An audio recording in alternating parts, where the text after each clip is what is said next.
Neck fight. Shots fired. That matter. Shots fired. From what I'm hearing, but I ain't heard on the Blend Show. Okay. But I heard Would you that that? they're gonna go on it. Actually, Yeah. was there somebody else on the show before you? No, it's been me, baby. There was somebody else here that ain't here no more? I mean, you know, we have gas so people fill it in, you know what I mean? Because somebody else used to do the shooby. Somebody stole the shooby dooby thing from you on another show, maybe. Well, Because you know- Bugs came to me. Bugs had a show, right? And Bugs wanted me to come on his show. Trees out. But he said something about somebody not there no more. Like I was gonna be offended from coming on his show because somebody talks down about shooby dooby or people that sing. And I'm looking at him like, nah, everybody can have their opinion. It ain't nothing about me. I don't care. Yeah, and to me, that's not what Okay, tell me what it is. okay, well to me, and you know, it's almost like, and I'm gonna break this down. It's almost like some people like spaghetti, some people like lasagna. Some people like Trojan condoms, some people like latex, the cheap free ones from the clinic. Okay. Some people like beer, some people like wine. Some people like their coffee with cream, some people like it straight, you know what I mean? And then some people like their go-go different ways or whatever. Now, shooby-dooby to me means a band that plays one beat all night and plays covers. To me, a shooby-dooby band would never have no originals. A shooby-dooby band would never create. It's just like one long karaoke jamboree. But obviously, there is a platform for it. Just because I don't like it, don't mean somebody else don't like it. Right. So And basically what Chuck was. no, because Chuck actually made songs of it. No, well, not really. A lot of those are covers. Okay, well there's a difference between a cover and a remake. A cover is the song that's on the radio right now that everybody's doing. A remake is a song that somebody takes and redo. I don't think it's the same thing, do you? Nah, there's not. Yeah, so, I mean, but and you're saying you put a different arrangement to it. That's what you're saying. no, I'm not saying that. I mean, you know, like you perfect example. When he did Run Joe, that was Louis Jordan. The original came out in 1929. So obviously, it's not a cover. The cover to me, once again, we get this. A cover to me is a song that somebody plays that's on the radio, like a cover song that everybody can Plays it sing along exactly with. how the artist sings it. Because, Okay, but that's did you know where Run Joe was before you heard? When you heard Run Joe, did you know? not it. Exactly. But that's probably 95, 99% of the band. Everybody plays a cover. 95%? You're saying majority of the Majority show of the show is is- because everybody plays covers. Yeah, Everybody does. We know. Everybody. yeah. That's not Yeah. a secret. But- But we're saying if you do it all night, no original, and you're doing it to the same beat all night. Oh, okay. That's what shooby dooby is. All right. I got my definition. Yeah, but here's the thing though. I don't think it's a bad thing. And let me say this though, and I really want to get serious on this. I think people take out the content because I'm funny. On here I'm Bootsy Vegas. A lot of times I do think, and I'm being real serious on this point. People kind of digging deep to it. Anybody listen to the show, anybody know me, they know I'm like flying off the handle. I'm the guy in here that's flying off the handle, saying stuff, it's engaging. Sometimes she may say it, a lot of times it's, I don't want to say it's, sometimes it's tongue in cheek. It's not all the way people take it, you know what I mean? Because I had a conversation with somebody. I actually had a conversation with two people. I've never said this before. A band, a big band, two big bands, grown and sexy bands, wanted me to play in their band. And they both said the same thing to me. Could you stop saying shooby-dooby? Could you not? Then I asked them, well, you know what it means? And I think people kind of take into it too much. You know what I mean? So I just want to say this. A lot of times in the Blend Show, I am the funny guy. You know what I mean? So it ain't because people probably think, and this goes for Scooby too, people think I probably dislike you, which is not true. Me and you have a great relationship. We've never had nothing. Now I may not prefer the music that you play at times or none of that, but it's never been no real issue between me and you. Same thing with Scooby. Half the people who don't know me and Scooby, we were best friends. I lived with them. You know what I mean? And people take it the wrong way. So sometimes it's if you hear it through a second or third hand person, they kind of take it the wrong way. You know what I mean? So I just want to say that. Now that we saying that. Now that the disclaimer is out the way. Yeah, now the disclaimer's over. Yeah, no, because here's the thing though. I appreciate you coming, and I ain't want you feeling some type of way like we come here to set you up and bash you, like it's gonna be some, like we could literally come in and bash you or whatever. You know what I mean? Like everybody has a philosophy on what they like and all that. So I just really want to say that because me and you ain't never had no issue. We've never had no tension. We've always had a great relationship. When I see you, it's love. You know what I mean? So I just really want to put that in context before I start going to Bootsy Vegas again. Let me know when you changed back before. Bootsy Vegas is back. Alright, so yeah, so you know, we back. Shoot. Alright. Shoot. Okay, so you're funny. So that's pretty good. So now that my discussion is over, let me ask you a question. How would you describe your sound of Vybe to people? Like, you know, somebody who's never heard Vybe, you know what I mean? If I'm a person from outside here, whatever, how would you describe that? I mean, I would summarize it. I mean, I like to simplify it. So it'd just be good, clean music. Good clean music. Do you think you guys are a good thing for GoGo? Like, do you think you guys have been a positive asset to the landscape of music around DC and GoGo? In your opinion? It depends on, I mean, because that's a broad question. I mean, I would say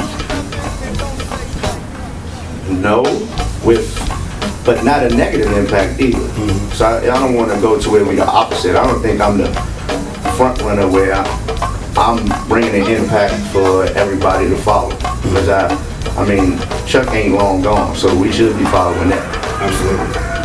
So I ain't gonna say that I'm one that's up there doing that.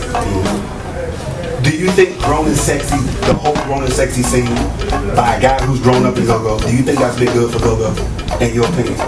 I mean, obviously the term, I mean, I'm sure you know what a grown and sexy band would mean. Do you think the grown and sexy thing has been a plus for GoGo? Yes. Please, I would love that. Because it's, for one, we rumble with each other in the GoGo community. So just like there's no uplifting, why do we have all these different genres in this one small ass market? And we're just playing, the GoGo is just the groove. It's us, we keep going, we keep playing. Does it really matter what we playing or the style that we play? If I'm Frank Sinatra and you Stevie Wonder, does it matter? They both playing music, right? Yeah. It's just the different styles, different flavor of it. So why do we separate it and you sitting on this corner, you sitting over in this corner? So now, on the grown and sexy circuit, I mean, we do have our issues too, but it's not like when you go in there GoGo Convo and you see them bands beefing with each other. Yeah. I mean, going in, the band members beefing with this band member, I'm going there just for entertainment. The post it'd be 135 posts.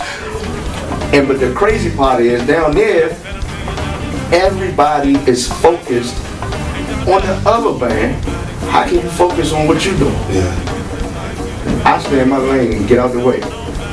So that's why I say I'm not making an impact, because I'd rather be under the radar.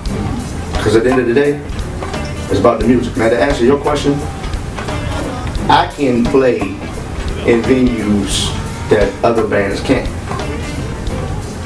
Absolutely. So that's why when all those venues crumble and you can't play, I still get to play. Absolutely. Well, could you tell me what you think the pluses of grown and sexy and probably the minuses of it? I mean, you know, I obviously the good things. Like in your opinion, what are some of the good things that grown and sexy GoGo has grown to go? That's the thing, man. It's like it's almost like you're saying that it hasn't been here. To me, grown and sexy started with Chuck.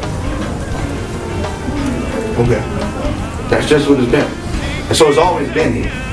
You understand that if he's the creator of GoGo, why aren't there enough bands that want to follow his style?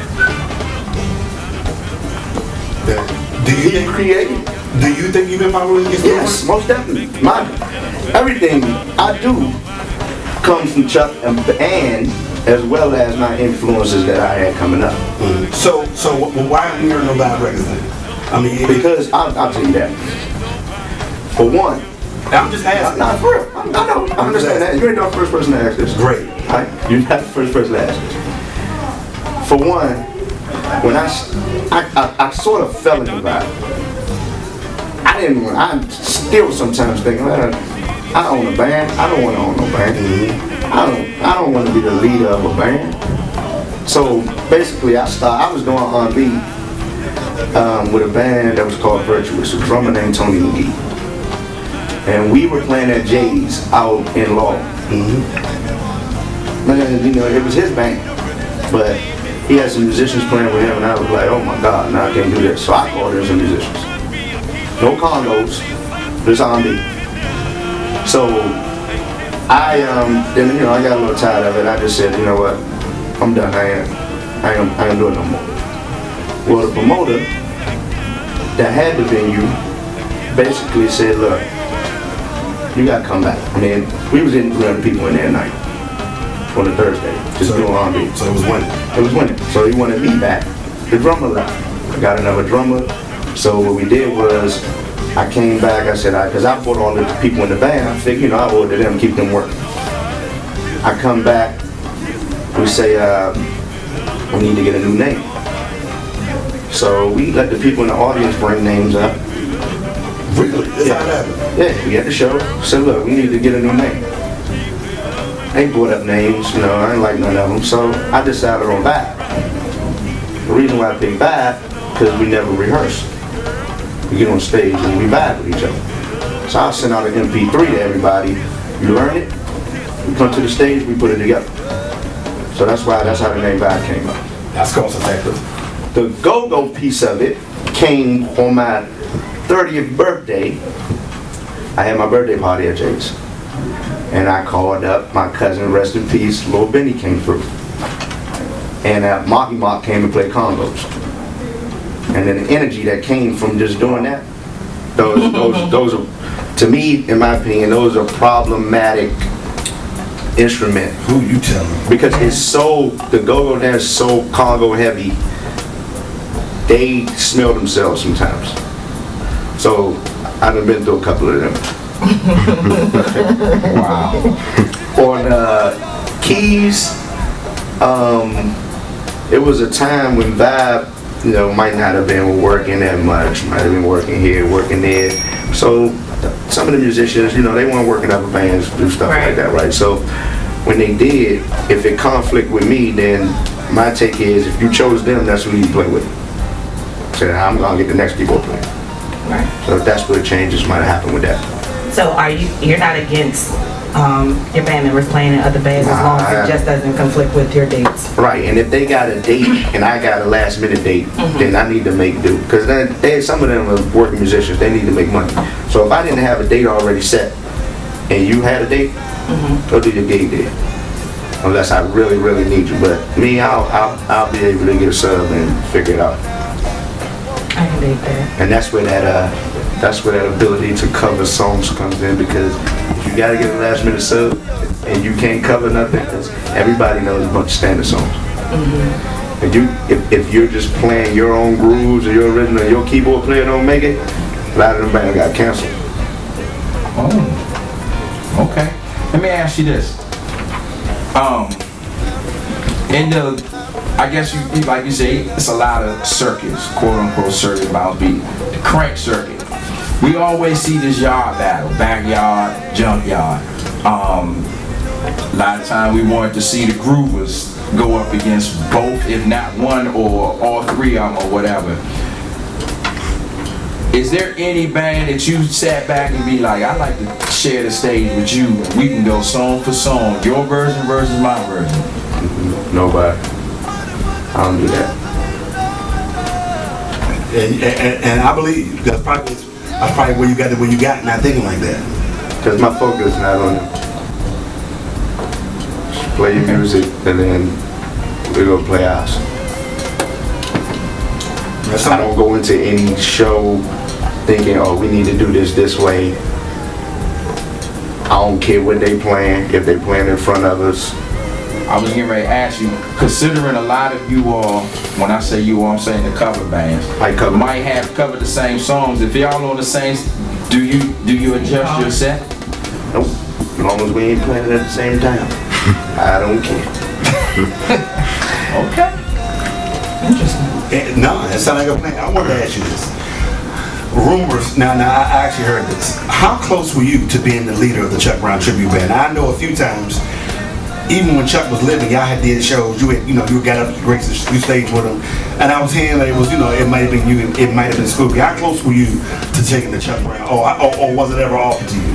Nah, it was never offered to me. It was, I think Googie might have lobbied for me a little bit, but I think they somewhat when Scooby was a pick because of his guitar, and he played his guitar, and that's what I was told by Googie. That Tom told him. But at the same time too, Donnell was already somewhat a part of a band like the Benny Hands. So that familiar clique was there because even Kim was playing with Chuck. So they was already foot in the door already. Yeah. So then Scooby came with that. That was all. It was already packaged. Would you did it? I mean, had it been offered to you, would you have done it? Probably would have. Yeah. I'd have did that. Yeah. Because that was my band there. Would you stop by to do it, or you just really about it? Yeah, they wasn't gigging enough, so so it wouldn't really conflict. Yeah. And it all depends. I mean, I don't know. I haven't played in the band, so I don't know their culture inside the band. So I might have got there and didn't like it. Yeah. And I wouldn't have played it just to say I'm in the Chuck Brown tribute band. Just because if it ain't fun, I'm gone. Yeah. Let me this is probably one of the last questions I probably want to ask you. Do you feel a sense of responsibility right now? Like, I mean, obviously being the elder statesman of somebody who's been around at this point, do you feel a sense of responsibility to go? Truthfully. No. Only because there's still some legends out there. And I guess I'm still following the lead. And it's so much turmoil going on in the industry that it's going to take. I always say GoGo need a government.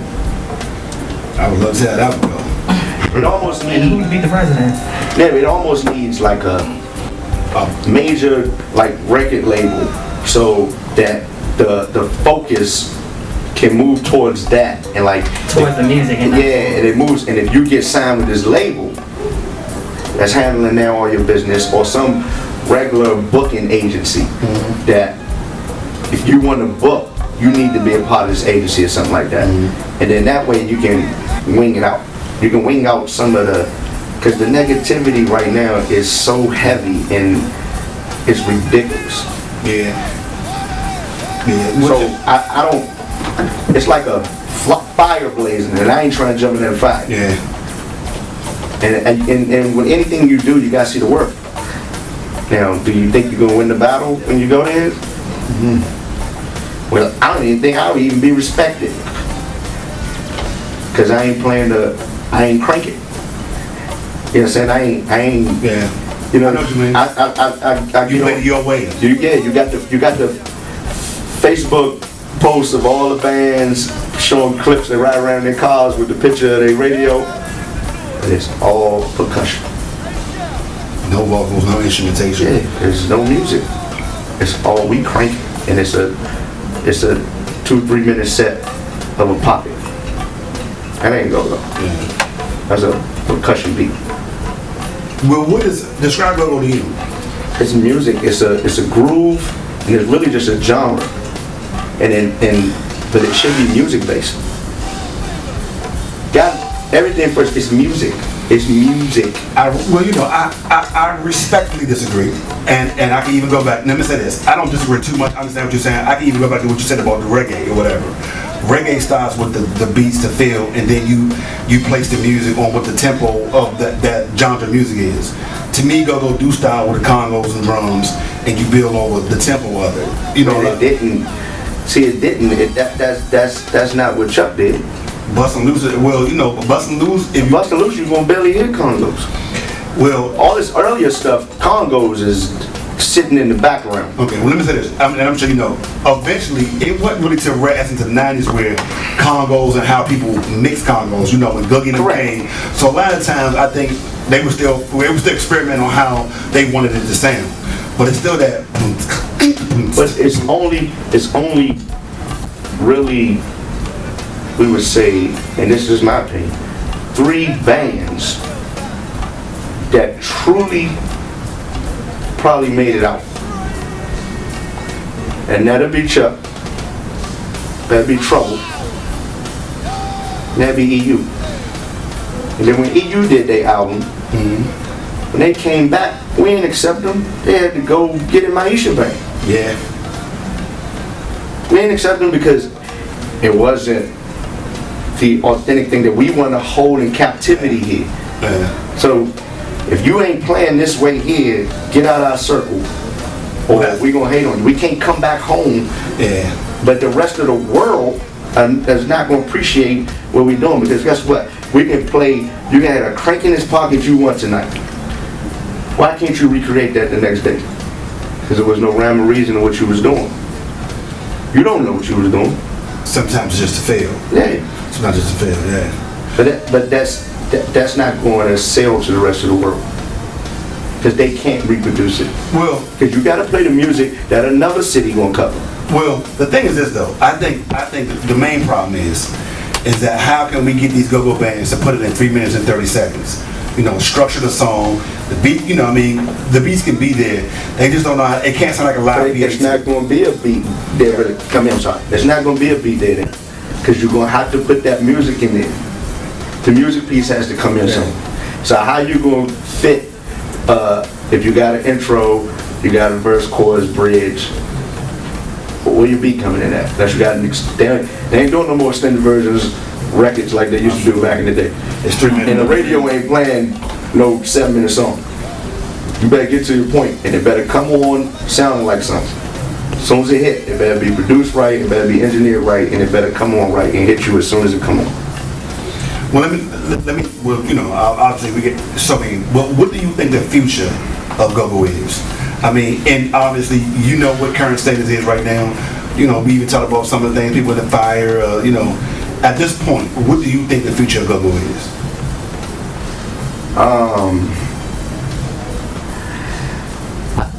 I think it's here to stay. I think that, it's a